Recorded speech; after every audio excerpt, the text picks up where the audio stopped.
3 साल से लगातार प्रियंका गांधी जी और राहुल गांधी जी से समय मांग रही हूँ, लेकिन उनको ऑफिस हमेशा कभी एक के पास भेज देता है, कभी दूसरे के पास भेज देता है। न्याय यात्रा कहने के लिए करनी थी, पता नहीं किसकी न्याय थी। वो ज्यादा तो मुझे लग रहा है कि उनको ट्रैवल ब्लॉगर बनने का शौक है। लड़की हूँ, लड़ रही हूँ, सामने एग्जाम्पल है, पर उन्होंने ये नहीं बताया था कि लड़की हूँ, लड़ सकती नहीं, लड़की हो तो पिटोगी। मैं 3 साल से लगातार प्रियंका गांधी जी और राहुल गांधी जी से समय मांग रही हूँ, लेकिन उनको ऑफिस हमेशा कभी एक के पास भेज देता है, कभी दूसरे के पास भेज देता है। एक से समय मांगेंगे तो बोलेंगे दूसरा समय देगा।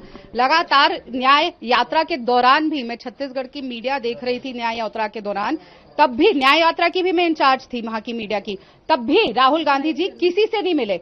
वो आते थे अपने यात्रा में 5 मिनट हाथ हिलाते थे, जाके अपने अंदर ट्रेलर में बैठ जाते थे, कार्यकर्ता से भी नहीं मिलते थे। लगातार मैं वहां पे बोलती रही कि हमें 5 मिनट मुलाकात करा दीजिए, वो किसी से नहीं मिलते थे। उनको सिर्फ न्याय यात्रा कहने के लिए करनी थी, पता नहीं किसकी न्याय थी। वो ज्यादा तो मुझे लग रहा है कि उनको ट्रैवल ब्लॉगर बनने का शौक है और वो ट्रैवल ब्लॉगिंग कर रहे थे वहां आके और किसी से बात नहीं कर रहे थे। तब भी मैंने ये मैटर उठाया था, मैंने तब भी उनके ओएसडी दोनों को, पीएस को ये बात बताई थी कि ऐसा हो रहा है आपकी यात्रा में। सोचिए, न्याय की बात कर रहे हैं पूरे देश को करने को, और उन्हीं के पार्टी ऑफिस बेरर के साथ वहां पे अन्याय हो रहा था, तब भी नहीं सुनवाई, क्योंकि राहुल जी बिजी थे। उनको अपने ट्रेलर में बैठ के पता नहीं क्या देखना था अपने सोशल मीडिया पे। प्रियंका गांधी कहती है लड़की हूँ, लड़ सकती हूँ, और आप कह रही हैं घटना के 2 दिन बाद वो छत्तीसगढ़ भी पहुंची थी, तो क्या आपने मिलने की कोशिश की थी? बिल्कुल मैंने लगातार उनके ऑफिस से संपर्क बनाने की कोशिश करी। जैसा मैंने कहा, वो किसी से नहीं मिलती। लड़की हूँ, लड़ रही हूँ, सामने एग्जाम्पल है, पर उन्होंने ये नहीं बताया था कि लड़की हूँ, लड़ सकती नहीं, लड़की हो तो पिटोगी। कांग्रेस का यही नारा है। लगातार अपने नेताओं को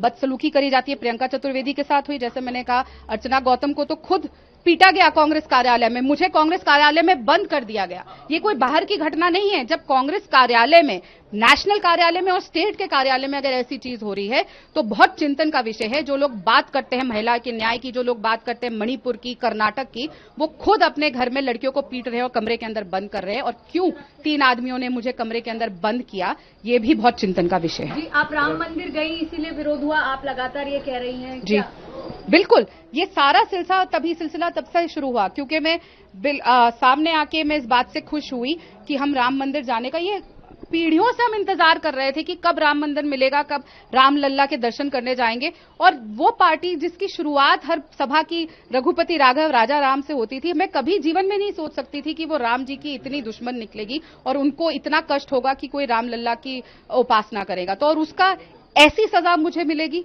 मैंने कभी नहीं सोचा था। आज भी मेरे रोंगटे खड़े होते हैं सोच के कि जब मुझे उस कमरे में बंद किया गया। और प्रियंका गांधी जी की चुप्पी आज तक मुझे तकलीफ दे रही है। राहुल गांधी जी की चुप्पी, मल्लिकार्जुन खड़गे जी की चुप्पी, जयराम रमेश जी का मुझ पे चिल्लाना, मेरे पास शब्द नहीं है। एक आखिरी सवाल, आप कह रही हैं लगातार आप हिंदू धर्म को लेकर बात करती थी, एक पार्टी बीजेपी जो इस धर्म को बढ़ाती है, राम मंदिर बनवाया, तो क्या आप उसकी तरफ रुख करेंगी? क्योंकि जो आप कह रही हैं, जो विचारधारा, देखिए, मैंने किसी विचारधारा, देखिए, क्या अपने धर्म के बारे में बोलना या अपने किसी आराध्य की पूजा करना कोई पार्टी की विचारधारा है?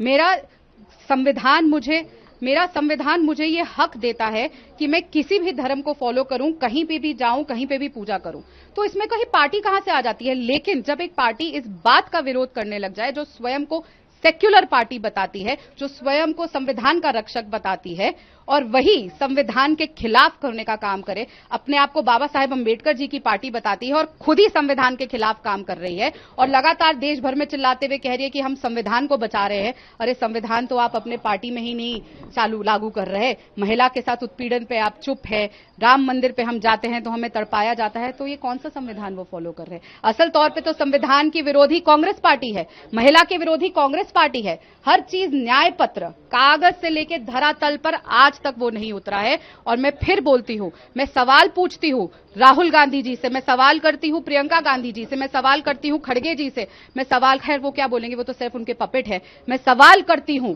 जयराम रमेश से, जिस तीव्रता से, जिस जोर जोर से उन्होंने मुझ पे चिल्लाया था कि तुम ये क्या कर रही हो, आज मुझे बताए कि इस बेटी को कब न्याय दिया जाएगा। बीजेपी में रहकर काम करेंगी अब फिर? मैं कोई भी पार्टी ज्वाइन नहीं कर रही, अभी न्याय की लड़ाई है, मैं न्याय की लड़ाई लड़ रही हूं। जैसा मैंने कहा, 22 साल में न्याय की आवाज बन के काम करते आई हूं, और जब आज मेरे साथ अन्याय हुआ और मैं चुप बैठ जाऊं, क्योंकि संविधान के विरोधी लोग, राम जी के विरोधी लोग और आरक्षण के विरोधी लोग आज मेरी आवाज दबाना चाह रहे हैं, कांग्रेस पार्टी।